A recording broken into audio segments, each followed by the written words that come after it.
இன்றைக்கி பாருங்கள், நம்ம நிலக்கடலை துவையல் தாங்க பார்க்குறோம். எண்ணெய் ஊற்றி வெங்காயம், கொஞ்சம் சின்ன வெங்காயம் ஒரு 5-6 சேர்த்துக்குங்க. ஒரு 6-7 பல் பூண்டு, வரமிளகாய் உங்கள் காரத்துக்கு ஏற்ற மாதிரி ஒரு 4 சேர்த்துருக்கேங்க. இது கூட பார்த்திங்கன்னா சீரகம் கொஞ்சோண்டு சேர்த்துருக்கேங்க. இது நல்லா வணங்கட்டும். இது வணங்கக்குள்ளே பார்த்திங்கன்னா நிலக்கடலை கொஞ்சோண்டு தோல் எடுத்து வச்சுருக்கேங்க. அதை கொஞ்சம் சேர்த்து நல்லா வணக்கிக்கலாம். அப்புறம் பாருங்கள், ஒரு சின்ன சைஸு புளி சேர்த்து இதை நல்லா வணக்கி விடுங்க.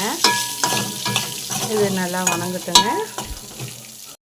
இப்போ பாருங்கள், தேங்காய் கொஞ்சோண்டு சேர்த்துருக்கேங்க. உங்களுக்கு தேவையான அளவு சேர்த்துக்குங்க. இது கூட கல்லுப்பு கொஞ்சம் சேர்த்துக்குங்க. சேர்த்துக்கிட்டு இதையும் ஒரு சும்மா லைட்டாக வணக்கிடுங்க போதும். வெங்காயம் பூண்டெல்லாம் பார்த்திங்கன்னா நல்லா வணங்கிடுச்சு.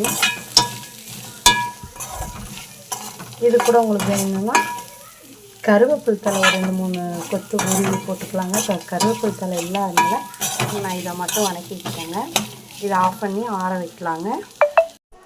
இப்போ பாருங்கள், நம்ம வணக்கி வச்சுருந்ததெல்லாம் அரைச்சிட்டேங்க. பாருங்கள், உங்களுக்கு தண்ணி தேவையான அளவு சேர்த்துக்குங்க. உங்களுக்கு வேணும்னா தாளிப்பு கொடுத்துக்கலாங்க. எண்ணெய், கடுகு, உளுந்து, கருவேப்பிலை தழை, ஒரு வரமிளகாய் போட்டு தாளிப்பு கொடுத்துக்குங்க.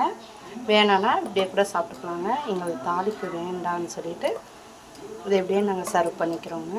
உங்களுக்கும் பிடிச்சிருந்தா லைக் பண்ணுங்கள், ஷேர் பண்ணுங்கள், கமெண்ட் பண்ணுங்கள். கண்டிப்பாக சப்ஸ்கிரைப் பண்ணுங்கள். தேங்க்யூ.